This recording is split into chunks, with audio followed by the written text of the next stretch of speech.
The following program was provided by an independent producer solely responsible for its content. The opinions expressed do not necessarily represent the views of this station, its staff, board of directors, or underwriters.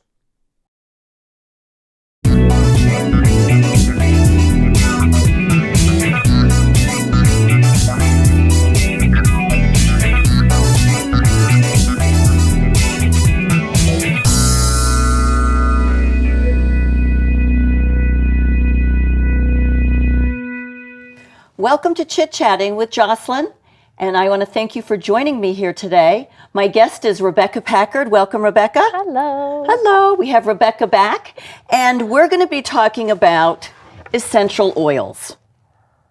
This is just one of the books that I picked up. Rebecca has been very, very helpful in guiding me and saying, this is a book you need to pick up. Look for this, look for that. Make sure that you learn and you know what you're talking about. We had touched a little bit on oils in another show that we had done together. And Rebecca had told me that it was very important that you know the oils that you're working with. And for example, in this book, this one will say, I opened a cinnamon, tells you the botanical name and what it's all about. It also tells you the therapeutic properties, what it's used for. So you have a really good idea about what each one of these oils are supposed to do. If there's one, so I just flipped over and I'm looking at celery seed and it has a precaution. So it's very helpful to understand that there are some oils that you need to be careful of, whether it's you should not ingest them, that means put them in your mouth, that you should not put directly on your skin, that it needs to be mixed with an oil, or whether it should not be used in a diffuser, and all these different things. So we're going to go through and kind of make this Essential Oils 101 basic, and then in another show we'll get a little more intricate, dive a little bit more into it. But for now, I figure we could tell you, mostly Rebecca could tell you, about the different aspects, what they're used for. You know, why does one have a cap? Why does this one have a stopper? Why does this one come in a box?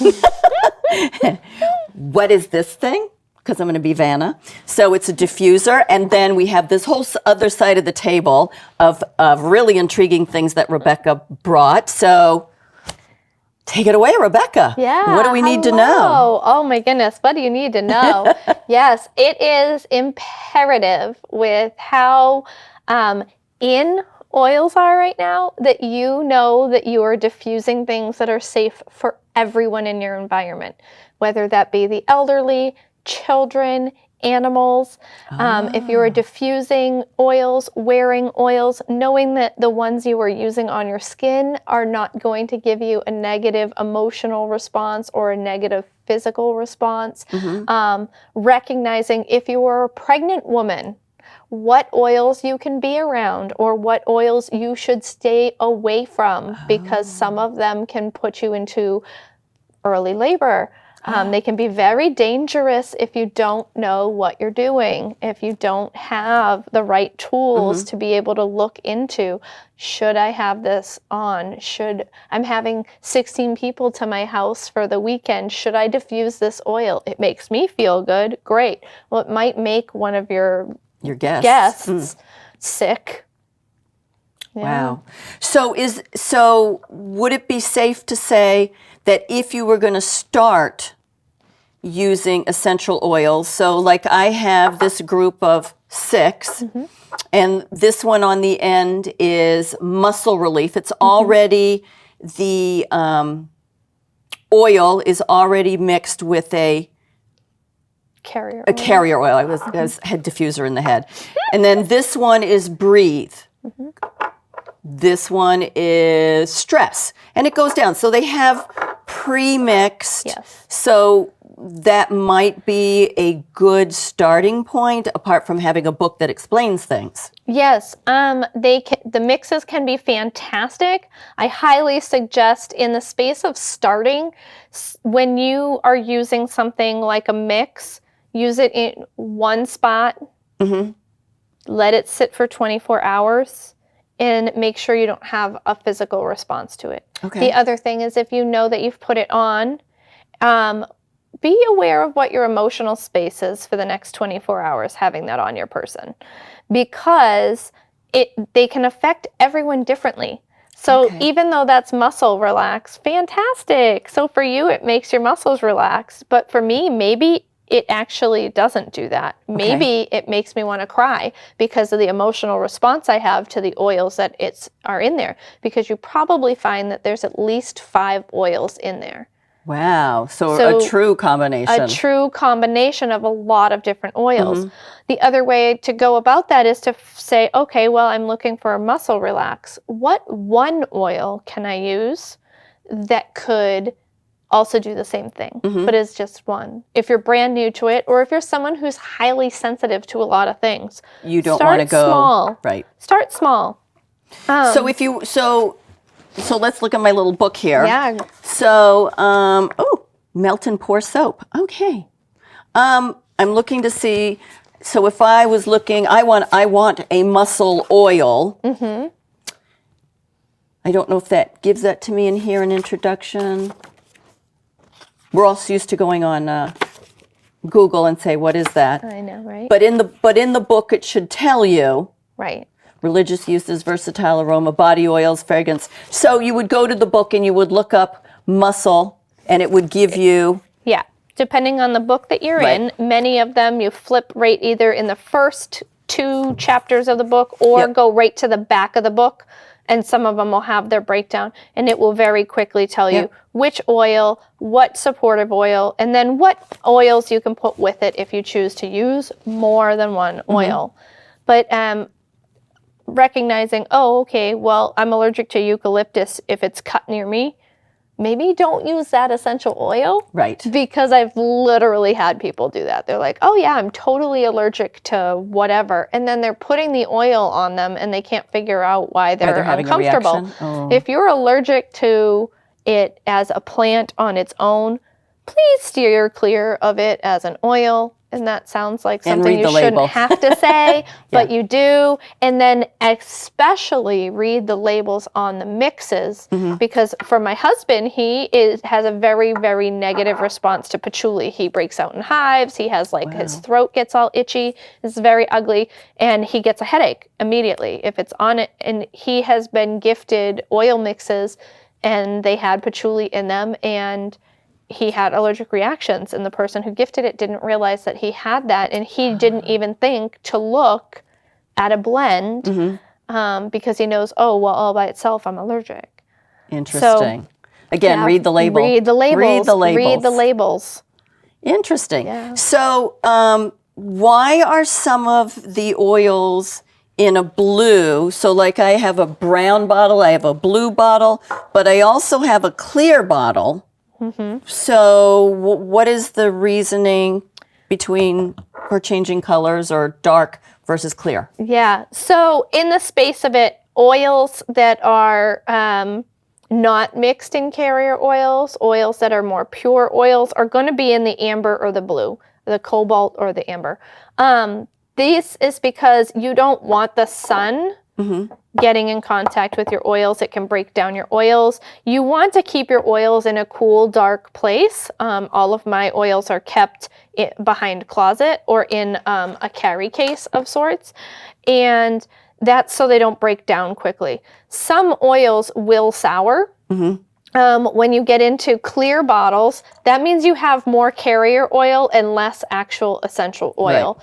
Right. And that one also, because it has flowers within it, it has flower essence in it. Yes. And so it's just a different type of oil. But also, once you open that up, depending on what the carrier oil is, whether it's almond, coconut, safflower, there's so many different carrier oils, jojoba.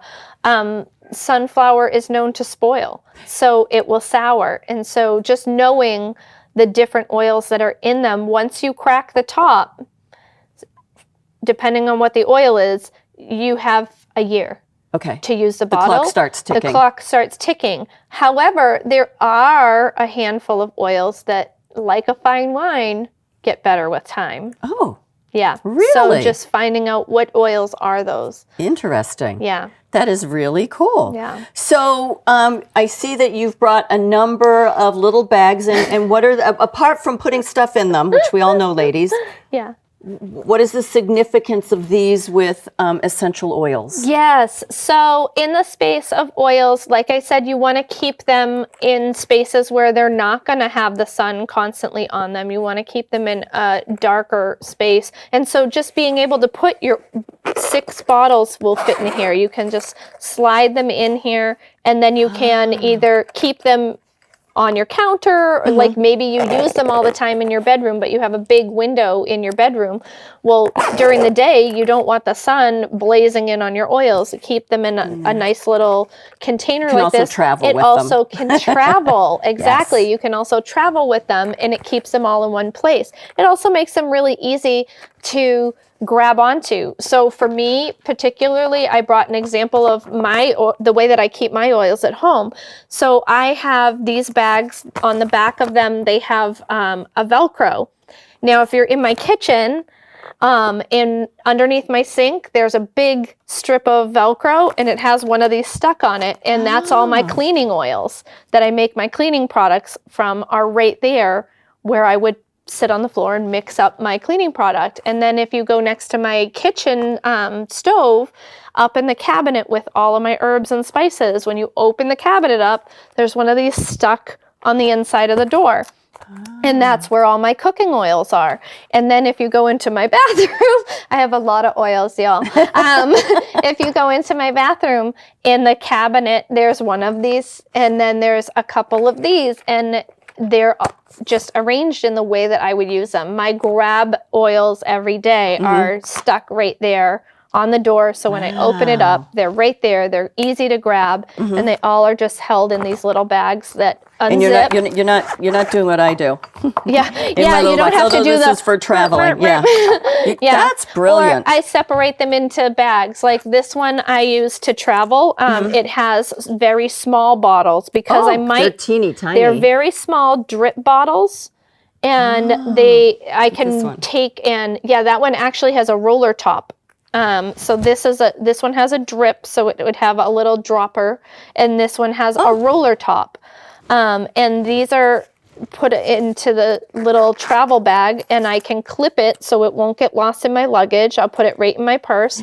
If you see me out, I always have at least 2 roller bottles with me, sometimes more, depending on if I'm traveling I'm thinking long-term. as I'm going through TSA, since TSA likes to stop me all the time, you're not getting me on this one. Right. Just saying, and you're not that's getting the me on other this thing. one. That's the other thing is I have had people stopped and they've had to discard a $150 bottle of oil because it was beyond It was over the 2 ounces. the 2 ounces. If that's what it is, or half an ounce, yeah. So they were like, yeah, you can't bring that with you. And they were like, you're kidding me, right? I need this oil. And they're like, no, it can't go with you. And they had to discard the oil. So like making sure that your oils can travel with you by putting them in these little containers. One, you're not going to waste a whole bottle of oil if you lose it because they can get expensive. Yeah, you can get an oil for $7, but some of them are $150, $200 a bottle. Frankincense is one of them. It can get real expensive. Yeah. And when you put them all into one container, like not one container, but one carry-all, Right, like and you you don't lose want to that? lose this anywhere. Like this is $100 or more. Like you don't want to be dropping that somewhere or having somebody take it. But yeah, so just having different carry cases that you can put them in. This one has a little bit of padding. Reminds me of an eyeglass. Yeah, and this one's see-through, so you can see right away, like, oh, that's what's in there. Interesting. Yeah. So all of these, I know we can get the cobalt ones because I've got a set of those. Yeah, you can get those online. Amazon, A Natural Food in Manchester, the Whole Foods in Bedford and Nashua, they all have these. Nice. Yep. So the teeny tiny roller balls. Now those I've never seen. Do the same places? Amazon. Amazon. Sorry, Amazon. Hey, It is what it is. It's all right, Yeah. Amazon. You can send us, the little thank you Yeah. by, Yeah, that's where I get mine because I Interesting. have never been able to find those in particular in person anywhere with Yep. the roller top. That's I wonderful. have found these little bottles every so often. Mm-hmm. You can come across these at Michael's, at TJ Maxx, Home Goods. It's real hit or miss Right. every so often, and those are not places that regularly carry them. Right. Definitely But, hit or miss. yeah. Because you can also get some of the essential oils there. Yeah. And just be very aware that Read your labels. read the labels. your And so you've told me, so therapeutic Mm-hmm. means that you can ingest. No. They will got it mixed directly up. state on them a new ruling in many of the practices. They will have a nutritional label on them now if you are okay. able to ingest them. It used to just say therapeutic grade was good for most things, but you still needed to know what oils were safe to ingest and what were not, because even like therapeutic, trying to think of one you're not supposed to ingest. Wintergreen. You should never ever ingest wintergreen. I don't think it'll that would be on still my list. say therapeutic grade, so that is not.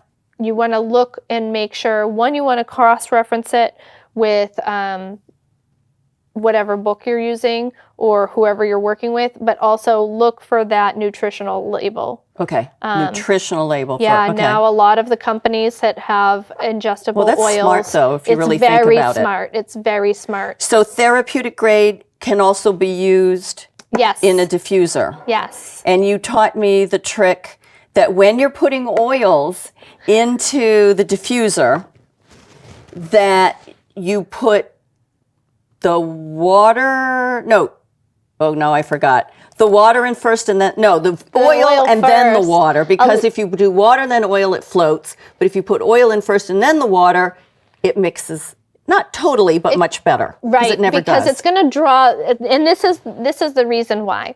So when we put the oil on first and then we put the water in, yes, some of the oil will go to the top, but the diffuser is pulling the water down to the bottom. Bring it through Okay. and diffuse it Through out in it, and yep. turn it into the steam. Okay. When we put the water in and then we put the oil on top, it's going to pull the water down.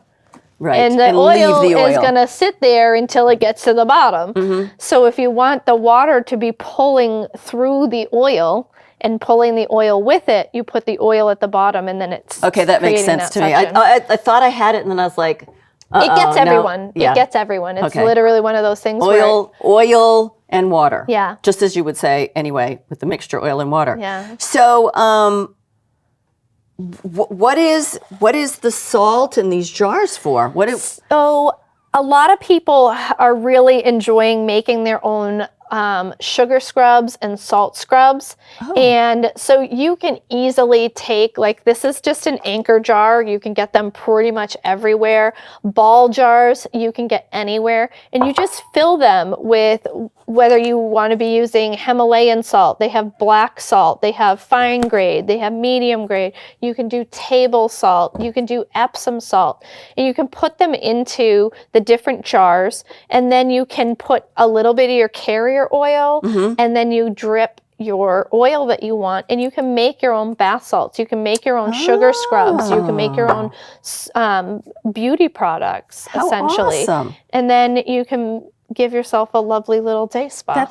I like it. I was like, where's she going with that? Where are you going with that? Because I'm just like, so you can also, you had talked to me about making your own sanitizing hand wash. So what does that involve? Does that involve a carrier oil and say tea tree, or would it be more of water in a tea tree? You can do, there's a lot of different ingredients you can use. If you want to do like one that's like a spray, you can do rubbing alcohol or witch hazel, and then you add, like you do a quarter rubbing alcohol or witch hazel, and then you do the other 3/4 with water, and you can use distilled water, and then you drip your oils in, and then you shake it and spray it.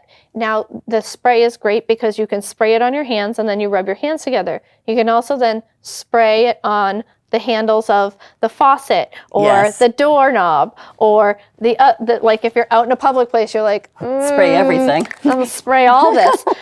You can put it into a roller ball if you're gonna just have it as a hand sanitizer in your bag, which means you can use like whatever carrier oil you want to use, and then you just put the oils in, rub it on your hands, and then rub your hands together. And then it's also kind of like a lotion because you're putting oil on. So that your was going hands to be will my stay next soft and lovely. question. Could you combine the two and take a lotion and add Yep. one of the... I do that every night with my face lotion. I put my face lotion in my palm of my hand, and then I put my 2 drops of frankincense on, and then I put it on my face. Because Really? frankincense is really good for anti-aging.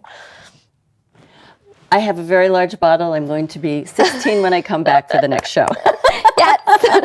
Yes. Kidding. That But, would be really nice. In the morning, I'll do neroli. Neroli is really, really well known for its anti-aging and uplifting properties. And then because frankincense is soothing and smoothing. I'll do that one at night. So in the morning when I put my face lotion on, I'll do the neroli, and at night I'll do the Interesting. frankincense, and I just do 1 or 2 drops. And then it's So on. that's it. So you could actually do 2 in 1, which is what I was thinking, because I actually have in my car, I have the hand sanitizer and I have the hand cream, and I'm at to the end. You know, when they have them on sale, you butt them, and so I said, okay, I'm going to use them up, and then I'm going to make my own. And I thought, what if I could combine the two? And I can. Absolutely, yes. Then I'm going to do And that. it makes it so much easier for you. Like it makes it so much easier. Could you use just an over-the-counter, whatever your favorite hand cream is, that it doesn't have to be all natural, and add a couple of drops? if Does it that- really if matter, or do you need it to be No, you more don't. pure? Okay. You don't need it to be more pure. Is it better for you? Yes. Absolutely. Toxins are bad. They kill your liver. Like it is what it is. But Baby steps? baby steps, every little bit counts. Like it's one of those things where, if this is what it takes for you to turn the corner to say, this matters, or, I want to use something that's less toxic, then fantastic, do it. Make it work how it can work for you. No, you don't have to go home and empty every cabinet and be like, I'm not doing any of that. Just don't replace. Just don't replace it with a toxic thing. Or if you are replacing it with something, try and read the label and really see, do those words scare you? Because some of them should. Yeah. Well, that's like on the foods too. Yeah, exactly. So why would this be any different? Exactly. Your biggest organ of your body skin. is your skin, and you absorb like 36% of what touches your skin. Ooh. So take that in, think about that, and then think about you really what are wanna you touch putting what are you putting on the biggest organ? Yeah. Ew. Ew. So I was noticing the bottle on the end. Oh yeah. Black castor oil? Because Yes.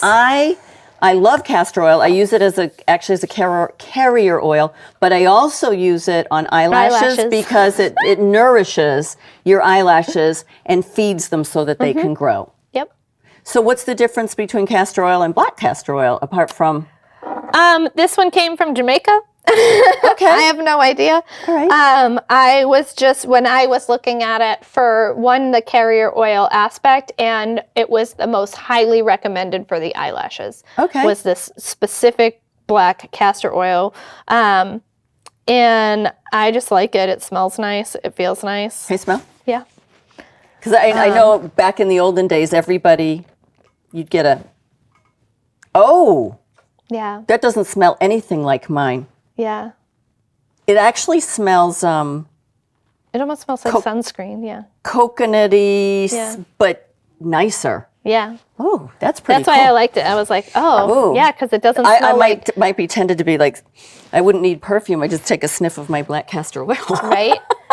That's a little scary. Right? Yeah. Oh, interesting. So tell me about your little chart there. Oh, I've been looking at that and yes. thinking, what the heck is that? It is an oil chart, and they're emotional aspects. So all of your oils have an emotional connection with you, and they have negative, which are shown in blue, and positive, which are shown in the yellow.